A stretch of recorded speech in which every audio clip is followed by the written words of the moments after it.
সুপ্রভাত বন্ধুরা, তোমরা সবাই কেমন আছো? আশা করি সবাই ভালো আছো। আর মিলি সিম্পল লাইফস্টাইল পে তোমাদের সবাইকে স্বাগত। তো এখন বাজে তোমার ঘড়ির কাঁটাতে 7টা, আর এখন থেকে আমি আমার ব্লগটা শুরু করলাম। আর এখন দেখো বাইরে চলে এসেছিলাম, বাইরে মুখ ধুতে এসেছিলাম। তো ব্রাশ করলাম, ঘুম থেকে উঠে ব্রাশ করতেছিলাম বাইরে। আর তোমাদের সঙ্গে এই আমাদের বাড়ির পরিবেশটা একটু শেয়ার করলাম।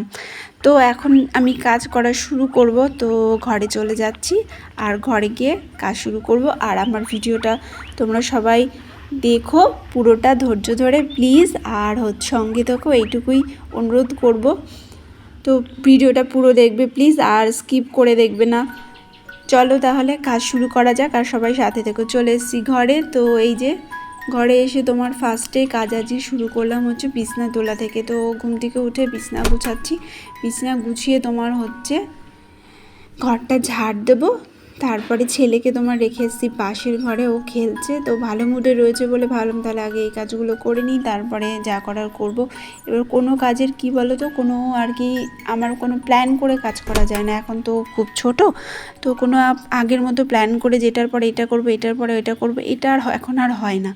এখন তোমার হচ্ছে ও যেমন থাকবে, ভালো মুডে থাকলে তখনই কাজ করি বা ঘুম পাড়িয়ে কাজ করি। তো এখন আর ওরকম এইটার পরে এইটা করব পরপর আমার প্ল্যান মতো কিছু হয় না। তো ও যেমন থাকে সেই হিসাবেই আমি কাজগুলো করি। আর তোমাদের সেই জন্যই অতটা গুছিয়ে কাজ আমি তোমাদের সামনে দেখাতে পারি না, কারণ আমি গুছিয়ে এখন করতে পারি না। তো তোমাদের দেখাবো কি করে বলো? তো ওকে ঘুম পাড়িয়ে গ্যাপ দিয়ে রেখে ঠেকে ঘুম পাড়িয়ে যেমনভাবে আবার করে তারপরে আবার কাজ করি, তারপরে সব কিছু করি। হয়তো 2 ঘন্টা বসেই থাকলাম ওকে নিয়ে, এরম করেই করতে হয় সব কিছু। তো দেখো কথা বলতে বলতে আমার বিছনা তোলা হয়ে গেল, এই ঘরটাও গোছানো হয়ে গেছে। আর হচ্ছে ঘরগুলো আমি ঝাড় দিয়ে নিচ্ছি। ডাইনিংয়ে তোমার হচ্ছে ঝাড় দেওয়া হয়ে গেল। আর পাশের ঘরটা আমি একটু আগে মুখ ধোয়ার আগে এই পাশের ঘরটা আমি ঝাড় দিয়ে দৌড়োর সামনে রেখে আমি বাইরে ব্রাশ করতে গেছিলাম। তো কলে জল ছিল না মোটরে, তো এর জন্যে আর বাথরুমে যাইনি, বাইরে আজকে কলে মুখ ধুতে গেছিলাম। তো আমার ঘর ঝাড় দেওয়া হয়ে গেছে, আর চলে এসেছি আমার পুচকুর কাছে। পুচকুকে আজকে একটু প্রথম তেল দিলাম জানো তো মাথায়।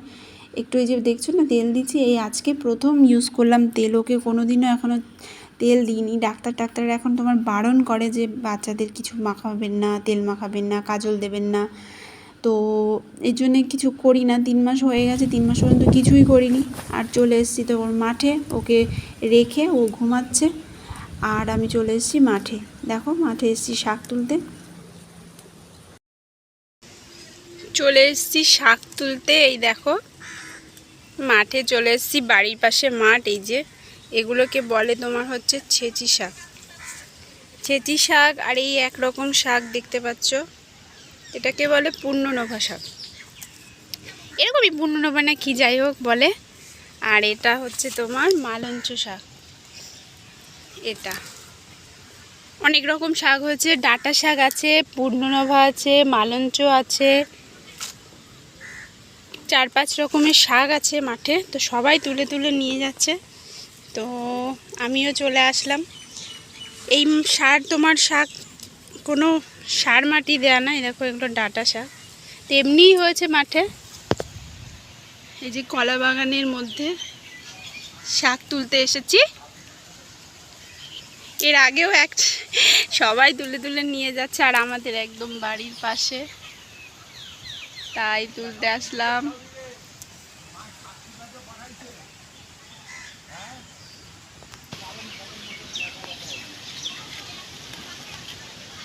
এই যে ডাঁটা শাক, এগুলো ডাঁটা শাক, মালঞ্চ শাক, পূর্ণনভা, ডাঁটা শাক, আর হয়েছে তোমার হচ্ছে নোটে শাক বলে যেটাকে। অনেক রকমের শাক আছে, তো তুলে নিই।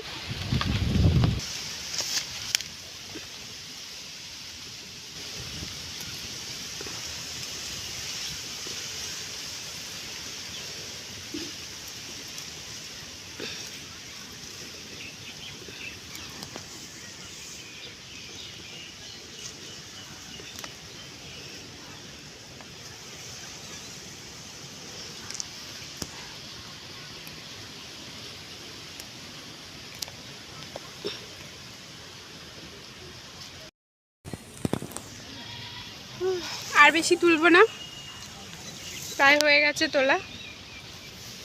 বাড়িতে তো বেশি লোক নেই, রোজ এক মুঠ করে নিয়ে গেলেই হয়ে যাবে।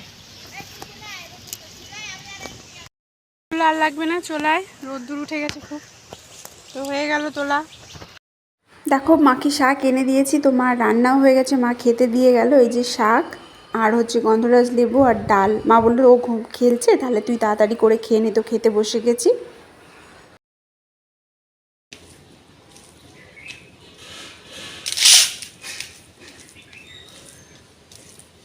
শাক তুলে খাওয়া হাতেও চলে আসলো রান্না করে।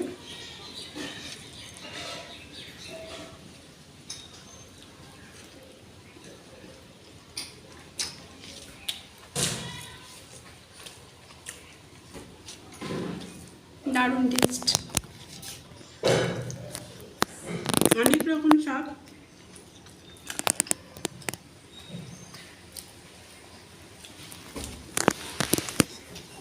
খেয়ে দিয়ে ঘরটা গুছাবো, ছেলে ঘুমালে, এক রাউন্ড ঘুমিয়ে পড়েছিল, ঘুম হয়ে গেছে, আবার ঘুমালে কাজ করবো।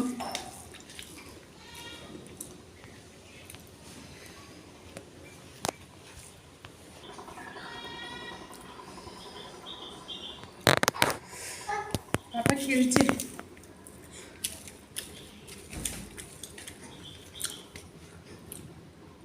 গন্ধরাজ লেবু।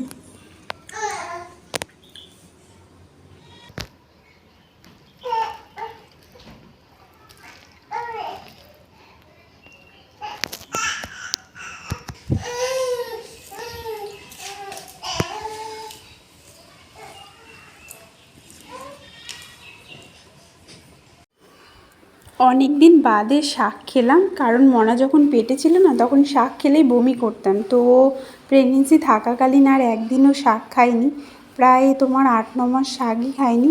ও হওয়ার পরেও 1-2 দিন খেয়েছি, তারপরে এরকম শাক তো খাওয়াই হয়নি, পুরো প্রায় 1 বছর পরে খেলাম, তো খুব ভালো লাগলো। তো পুচকুকে নিয়ে ঘুরে বেড়ালাম। পুচকু এখন তোমার একটু খেলা করছে, আর ওকে তোমার আমি জামা কাপড় কেচে তারপরে যাব ওকে স্নান করাবো। স্নান করে আবার আস্তে আস্তে কাজগুলো করবো। আজকে ইচ্ছে আছে বাথরুম টাথরুমগুলো একটু পরিষ্কার করার, তো ওকে স্নান করাবো। স্নান করানোর পরে বাথরুম পরিষ্কার করে স্নান টান করে নেবো। তো আমার কাঁচা হয়ে গেল, দেখো কাঁচা হয়ে গেছে, তো মেলে দেবো। আজকে দেখো খুব ঝড়ের মতো হাওয়া হচ্ছে, আর আমাদের বাড়িতে জানো তো, দেখলে বুঝতে পারছো ভিডিওটা কেমন হাওয়া দিচ্ছে, মনে হচ্ছে ঝড় হচ্ছে। খুব হাওয়া লাগে আমাদের বাড়িতে, একদম তোমার মাঠের মধ্যে বাড়ি তো, মানে ভীষণ হাওয়া। হাওয়া থাকে না এরকম, খুব কমই বলতে পারো। তোমাদের তখন বললামই যে আমি আজকে বাথরুমটা একটু পরিষ্কার করব, স্নানের বাথরুমটা। তো স্নানের বাথরুমটাই করব ভেবেছিলাম, কিন্তু করতে করতে তোমার ভেতরেরগুলোও করে ফেলেছি। তো স্নানের বাথরুমটা এখন বাকি আছে। স্নানের বাথরুমটা করে তো মনাকে স্নান করালাম, স্নান করিয়ে ওকে তোমার ঘুম পাড়িয়ে আমি ঘরটা ঝাড় দিয়েছি। আর তোমার ও যখন ঘুমিয়ে পড়লো, তো ভাবলাম তাহলে এই কাজ দুটো করে স্নান করে ফেলি। আর ওই কাজগুলো তোমাদের সঙ্গে আর শেয়ার করলাম না, কারণ প্রত্যেকটা কাজ যদি ব্লগে শেয়ার করি তাহলে ভিডিও অনেক বড় হয়ে যায়, আর তোমার এডিট করতে গিয়ে অনেক কেটে কেটে কেটে কেটে অনেক পরিশ্রম হয়, আর ব্লগটা অনেক বড় হয়ে যায়, আর তোমাদেরও হয়তো ধৈর্য থাকবে না এতটা দেখতে। তো অত বড় ভিডিও হয়ে যায়, পরে এডিট করতেও অনেক সময় লাগে, আর এখন তো সময়ই পায় না তোমার এডিট করার। একেতে ছেলে ঘুমায় না, রাত জেগে থাকতে হয়, তারপরে আবার তোমার ব্লগ করলে সারা রাত জেগে আবার ওর পিছনে 4 ঘন্টা 3-4 ঘন্টা 5 ঘন্টাও লেগে যায় ভিডিও এডিট করতে। কিন্তু কেউ সেটা বোঝে না, আসলে যারা করে না, যারা এইসব ব্যাপারে জানে না, তারা সেই জিনিসটা বুঝবে না যে একটা ভিডিও বানালে তার পেছনে কতটা খাটনি করতে হয়। এই ভিডিওটা দেখলে মনে হয় কী করছে, কিছুই করছে না, কিন্তু এর পিছনে অনেক পরিশ্রম লুকিয়ে থাকে, যারা করে তারা জানে। তো যাই হোক, আমার দেখো স্নান করে নিলাম কথা বলতে বলতে। ওর কটা জামা কাপড় বাকি ছিল স্নান করার পরে, কয়েকটা বেরিয়েছিল, তো সেটা ধুয়ে দিলাম, আর বাথরুম টাথরুম পরিষ্কার করে ঘরে চলে আসলাম। দেখো স্নান করে ঘরে চলে আসলাম। তো অনেক দিন পর আজকে তোমার হচ্ছে শাড়ি পরেছি, আর মা পুজো দিচ্ছে। তো এখন হচ্ছে তোমার শাড়ি পরেছি প্রায় অনেক দিন বাদে। এখন শাড়ি পরা যেন ভুলেই গেছি, নাইটি পরে থাকতে থাকতে অভ্যাস হয়ে গেছে নাইটি পরার। তো আজকে খুব পরিশ্রম হয়ে গেছে, এত ঘষাঘষি করেছি তোমার, ঘষাঘষির চোটে মানে কি বলবো, এখনই মনে হচ্ছে গা হাত পা ব্যথা হয়ে গেছে, পরিশ্রম হয়ে গেছে ভীষণ। আর ভালো লাগছে না, এখন টায়ার্ড হয়ে গেছি, তো স্নানটা করেছি, একটু রেস্ট নেব, নাহলে কেমন যেন লাগছে। হট করে এত করার অভ্যাস নেই অনেক দিন, তো শরীরটা ভালো লাগছে না, তো একটু রেস্ট নেব, মনাকে করব, তারপরে আবার বিকেলে তোমাদের সঙ্গে ফিরে আসবো।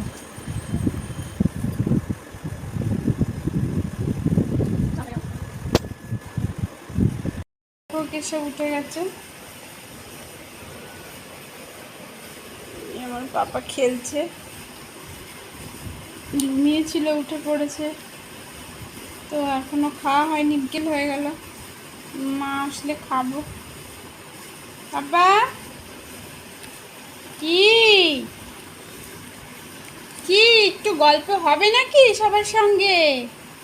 হ্যাঁ, একটু গল্প হবে, হবে একটু গল্প করবা সবার সঙ্গে?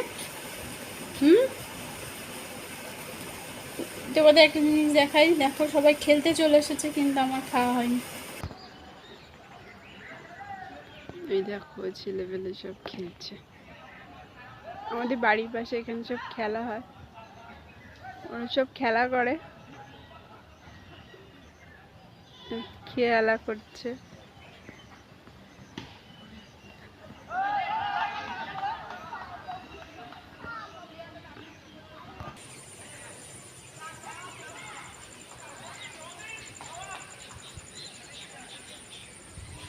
এখান থেকে তুলেছিলাম,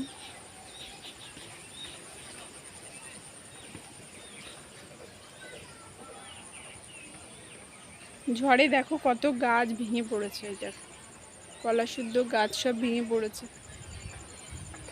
যে আমাদের বাড়ির পাশে ভাটা, ইট ভাটা দেখতে পাচ্ছ, ওটা হচ্ছে ইট ভাটা, ইট তৈরি। আর ওই ইট ভাটার পরে আমাদের নদী আছে,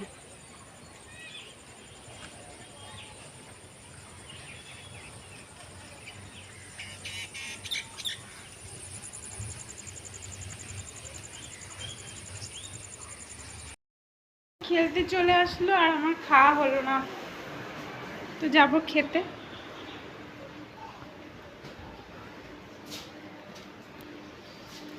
যে গরিবের রান্নাঘর,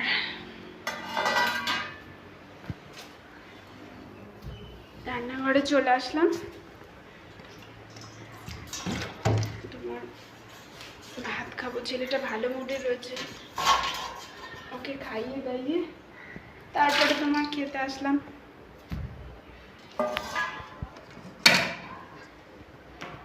দেখি মা কি রান্না করেছে, দেখিও নি আজ কি রান্না হয়েছে। শাক হয়েছিল, খেয়েছিলাম সকালে। ও এই যে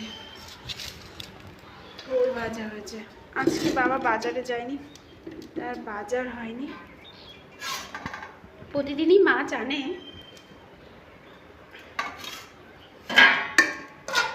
আমাদের বাড়িতে শাকসবজিটা একটু কমই খায়। তোমার হচ্ছে হয়ে গেল ভাত,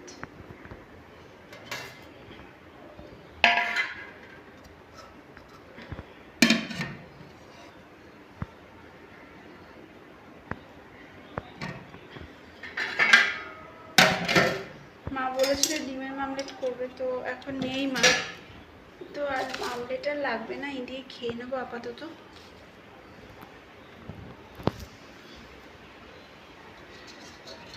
আর এই যে ডাল,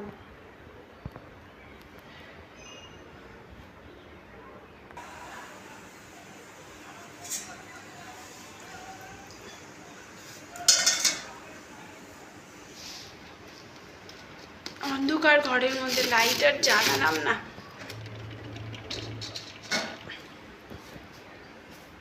তো খাবো। ছেলে রয়েছে ওখানে, তোমার চলো ঘরে চলে যাই।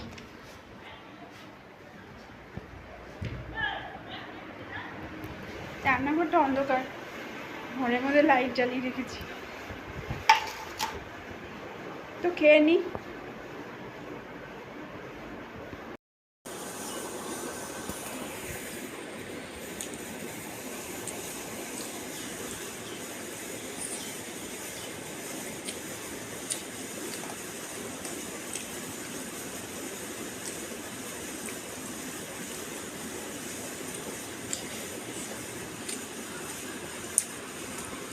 তাড়াতাড়ি খাই, আর খেতে একদমই সময় লাগে না। বসি আর উঠি। তো দেখো সন্ধে হয়ে গেছে, চলে আসলাম বাইরে। বাইরে জামা কাপড়গুলো তুলবো, তুলে তোমার ভালো শুকায়নি, মেলে দেবো পাশের ঘরটায়। আর আজকে ভীষণ মাজা টাজা ব্যথা হয়ে গেছে, ঘষাঘষি করেছি এত, তোমাদের সঙ্গে তো তাও শেয়ার করিনি। তোমার জানলা টালনাগুলোও পরিষ্কার করেছি, ঝড়ে তোমার নষ্ট হয়ে গেছিলো, একদম কাদা কাদা হয়ে গেছিলো। তো আজকে একটু বেশি পরিশ্রম হয়ে গেছে, ওগুলো পরিষ্কার করেছি। তো মাকে লুকিয়েই করেছি, দেখলে বক বক করতো। তো এর জন্যে না গাটা ভীষণ ব্যথা হয়ে গেছে, এত ঘষাঘষি তো করার অভ্যাস নেই, তো হয়ে গেছে। তো ওই রাতের খাবারটা শেয়ার করব। তো রাত বাজে 10টা, খেলাম হচ্ছে আজকে তোমার দুধ রুটি। দেখো মশারি টানানো হয়ে গেছে, সব ঘুমিয়ে পড়েছে। তো ব্লগটা এই পর্যন্ত, সবাই ভালো থেকো। আর ভিডিওটা ভালো লাগলে লাইক কমেন্ট করবে, আর নতুনটা সাবস্ক্রাইব করে দেবে প্লিজ। ভালো থেকো সবাই, গুড নাইট।